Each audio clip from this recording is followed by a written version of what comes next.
Dear ministers and friends, despite the impossibility to travel, I did want to accompany you in this way. Thank you, Secretary Solis, for your introduction and for hosting this very, very important meeting.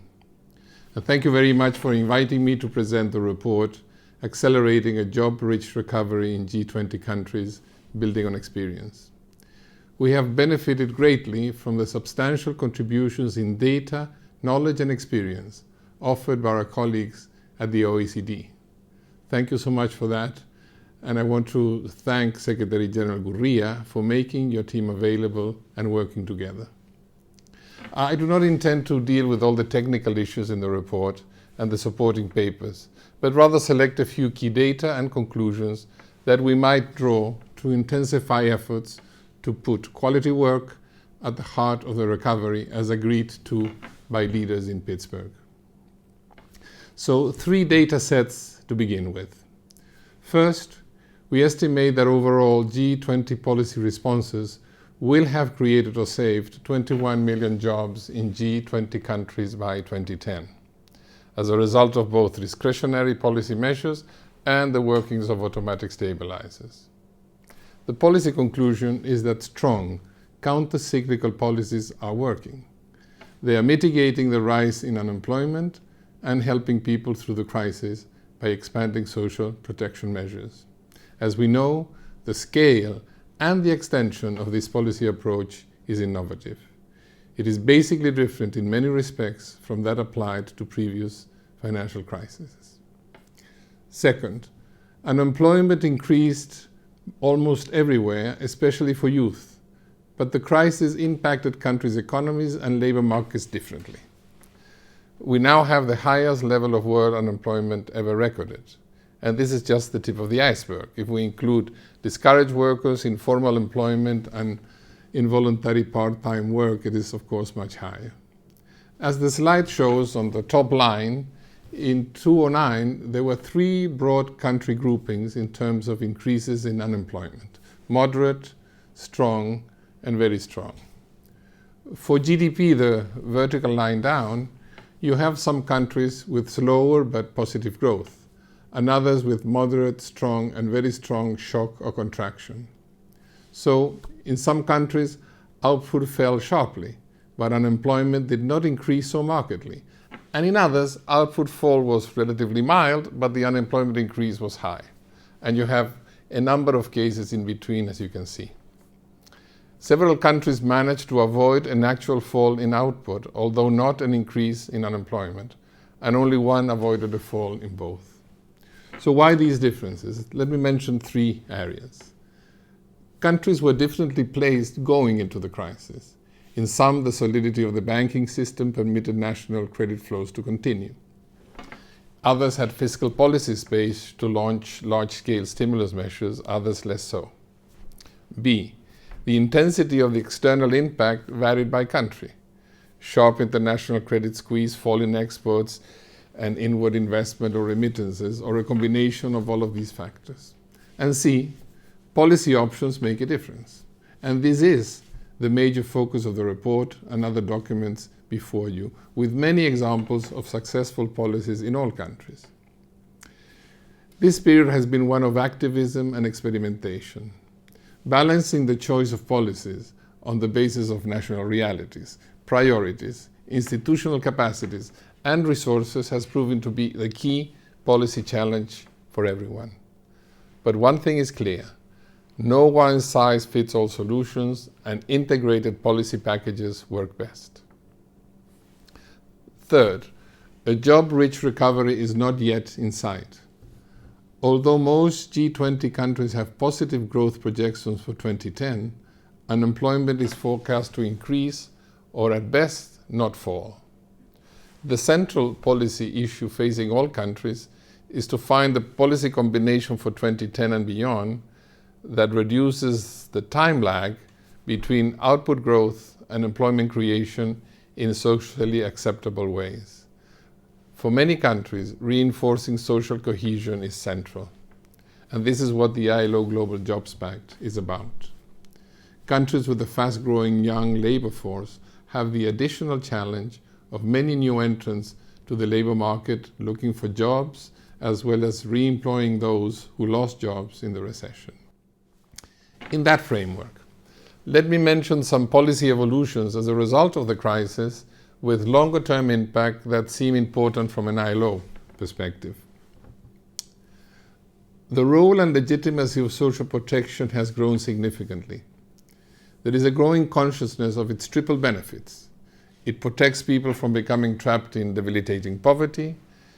It empowers them to seize market opportunities and contributes to aggregate demand.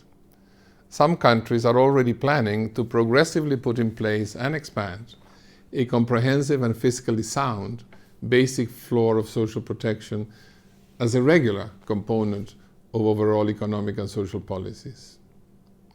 Then, in many countries, tripartite understandings, social dialogue, collective bargaining, and diverse labor management agreements to address the crisis from the firm to the national level took place. I think that in the critical years ahead, social dialogue can prove to be a key crisis management tool to help implement the ambitious objectives of G20 leaders. And I very much welcome the consultations that have taken place with representatives of trade unions and business. Another aspect, very important. In many countries, labor and employment ministers are today closer to macroeconomic policy making. The political importance of employment and labor issues for citizens and the need to conceive policies in more integrated ways has given greater space to targeted, inclusive, and active labor market policies in overall decision making. In this sense, the leader's statement in Pittsburgh was a major breakthrough. And your meeting and your recommendations are, of course, an expression of this process. Another aspect. In making policy choices, countries have wanted to draw on the experience of others and share their own experiences. And this is a permanent feature that we observe in the ILO's field activities, and particularly in South-South cooperation. So, what is ahead for 2010 and 2011? 2009 was the year governments had to act to bail out financial institutions that pose systemic risk, halt the slide from recession to depression, and ensure that working families and the most vulnerable were protected as much as possible. Addressing these risks, of course, must continue. But overall, 2010 and 2011 are much more about public and private policies converging to strengthen credit flows, investment, sustainable enterprises, and decent work creation, and reinforce what in many countries is still a fragile recovery. It means that fiscal stimulus packages cannot continue to carry the main weight and last forever. But before they can be progressively reduced, it is vital that household consumption and business investment start pushing employment and the economy up.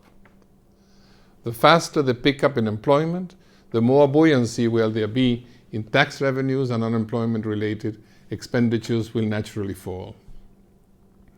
Timing and sequencing of efforts to reduce fiscal deficits is going to be a delicate exercise. We all know that.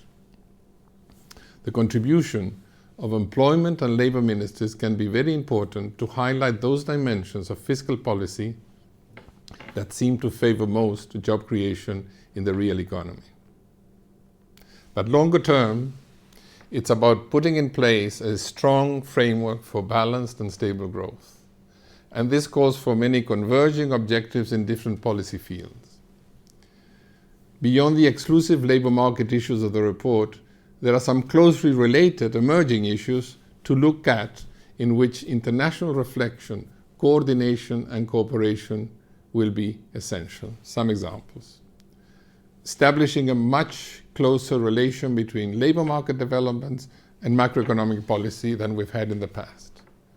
For example, considering employment creation a priority macroeconomic goal in the same way as low inflation and sustainable public finances.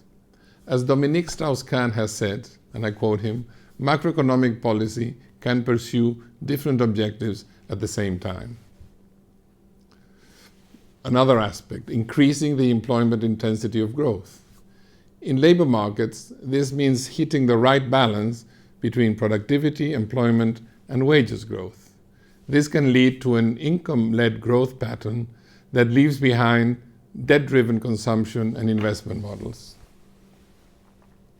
Also, ensuring that financial markets service the real economy. The finance sector should meet the need for investment, innovation, trade, and consumption in the mainstream economy.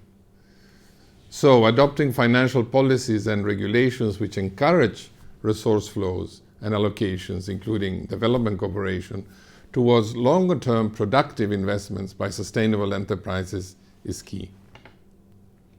In all of this, promoting integrated policy packages covering diverse policy fields can have greater impact. Moving towards a more convergent and comprehensive approach is a major challenge we are facing.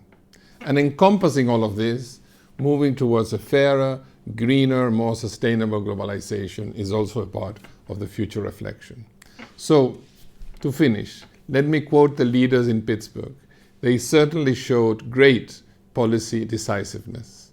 And I quote them, "We cannot rest until the global economy is restored to full health and hardworking families the world over can find decent jobs. This is a common engagement." Thank you very much.